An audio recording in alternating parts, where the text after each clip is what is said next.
Ассалаумағалейкум, барлықтарыңызға қайырлы кеш. Міне біз етімізді кесіп алдық. Енді жай-жайлап осылай тұзбен кішкене олай тұз себеміз да бір 2 күнге қалдырамыз, балконға шығарып салқын жерде. Содан кейін алып шығып кішкене сүрлейміз. Сүрлегенде ілдіріп қоямыз. Кішкене қаны ағып, бойында сөлі кеткеннен кейін морозилкаға саламыз.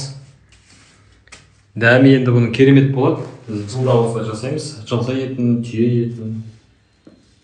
Енді көп сеуіп жіберіп тұзды. Мүмкін сурет қалып қоятын кездер болады. Ол кезде свежий ет сатып алуға тура келеді.